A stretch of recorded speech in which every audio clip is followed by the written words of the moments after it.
So out of all the flips I've done, this house just became the #1 worst flip I've ever experienced. Look at this. Look at this dumb house.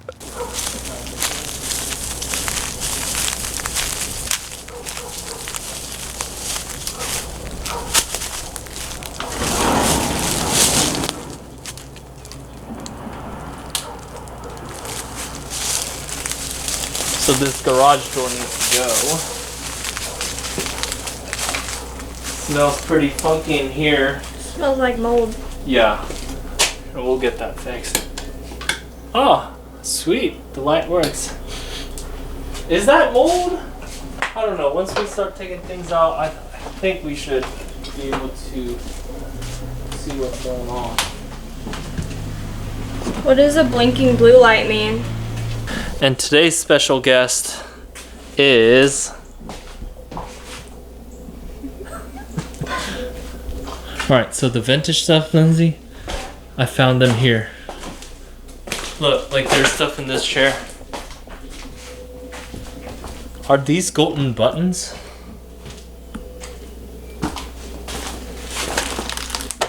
Look at that. There might not be much. Well, we're about to find out. What is that? I thought it was like an old pencil sharpener at first, but I think it's a fishing rod. No, it's not. And there's this sunroom. What I want to do is like add a barn door and actually open this up. No, wait, because I want to put the fridge here. Yeah, fridge there, and maybe open this part up. So, yeah, open that up. That's what's gonna happen. John, What? this desk has a sewing machine underneath it. No way. It's not like one of those really old ones, but I think like it opens up somehow. Oh. See that? Yeah, we need Let's to. take this. Yeah.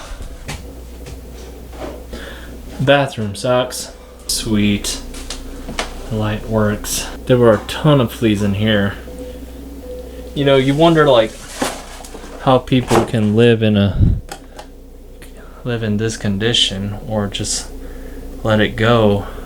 But that's the thing with rehab. When people don't take care of their stuff, you have like investors like me coming in and fix it up for a new family to enjoy.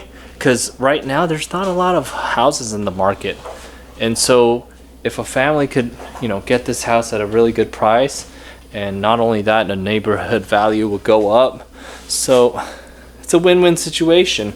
You know, the guy who sold this, he was happy of what he got paid, and I definitely gave him a fair offer and a fair deal. So Got my loot. Lindsay, how do you feel?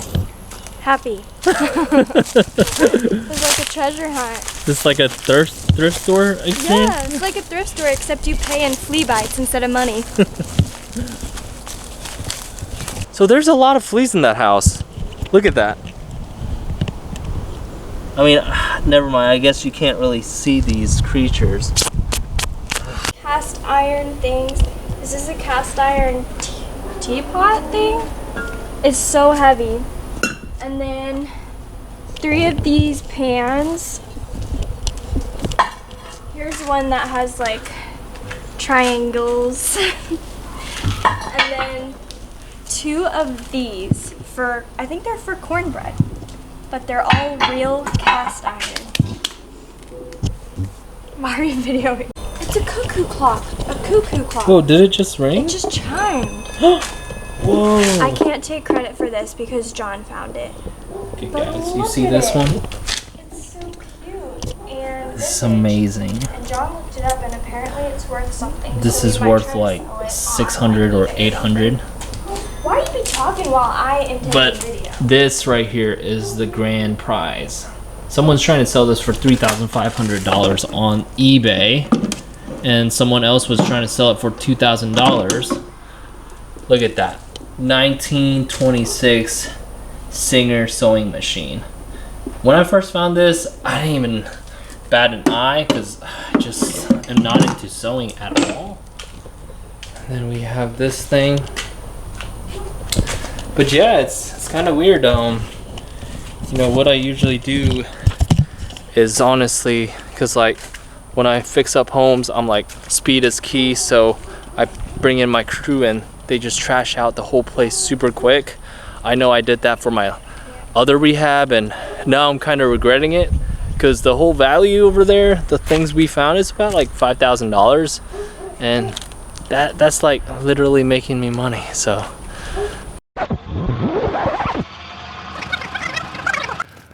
so first of all, the rehab process took a long time, and there was a reason why it took a long time. We called some contractors, never showed up, you know, and their prices were outrageous, and most importantly, didn't show up. So we finally found someone, and we were super happy. We were, you know, happy with his price, and he was really happy of what we were paying him. We hired a cleanup crew, we hired a roofing crew, and the windows, that was all hired out to a different contractor, licensed contractor. But anyways, this guy, you know, he actually did a good job, so, you know, good to him. But the thing that took a long time was the windows. See these beautiful windows right here? Hurricane impact, yada yada, all these amazing windows. Well, the window company says, hey, sorry to say this, but we are 2 months out. And we were just like, no, that's like not good to hear, especially if you're flipping homes, because time is money, money's time. So after that, you know, after 2 months goes by, windows are in, everything is good. Yes, it is now time to get this thing sold. But after the rehab was done, we listed it. Yes, let's go. This is the best part. But no. This year, we had a lot of hurricane. Just insane amount, unnecessary amount of hurricanes. Here, I'll show you guys. So, first damage was the shed, but we're just gonna leave the shed as is, and the buyers know. And then the second damage was the roof. One of the tree limbs came down and punctured a hole, which I'll put a picture of. And so we had to take it off the market, and it took us 30 days to fix it. And the reason is all the roofers were super busy, because this hurricane was one of the worst hurricanes we've ever gotten hit in this area. Everybody's calling roofers and everything. If that tree fell on their house, it would have obliterated it. It was that big. So we had another unexpected cost. It cost us $5,000 for someone to cut down these trees and to take it away. And then the roof, I think that was around another $1,000 for repairs. So yeah, it was the worst. But hey, the story doesn't end there. We put it back on the market. A week goes by, full price offer. Yes, dream come true. Let's get this thing closed. Week before closing, lender calls me. Hey, the buyer couldn't pass financing.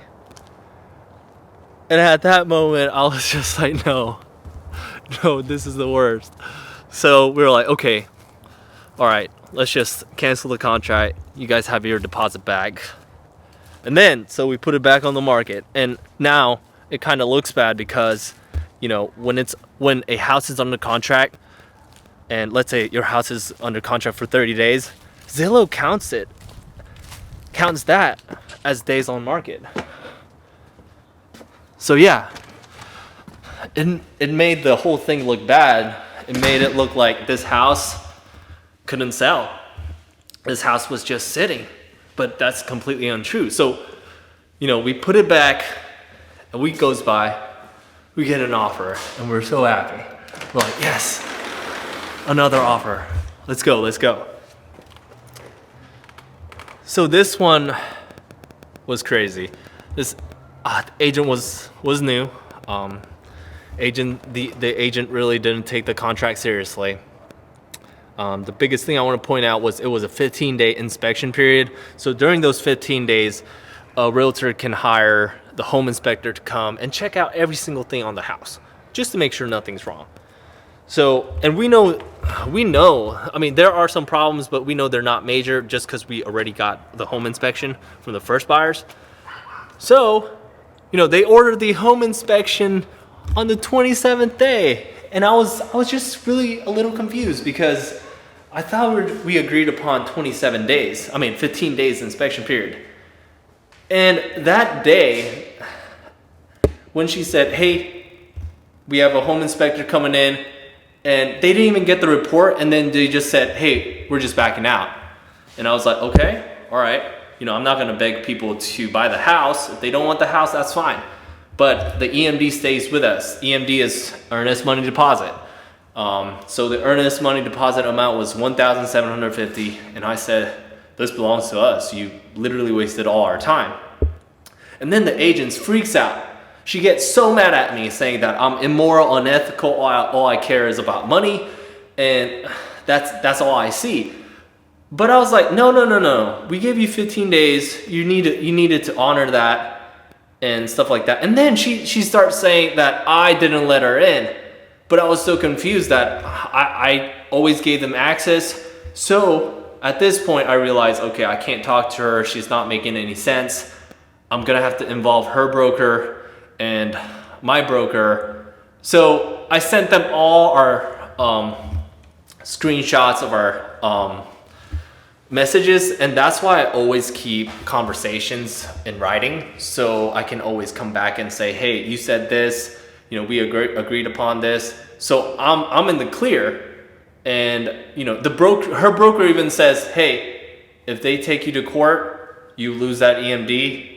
But she knows that it's gonna take a long time.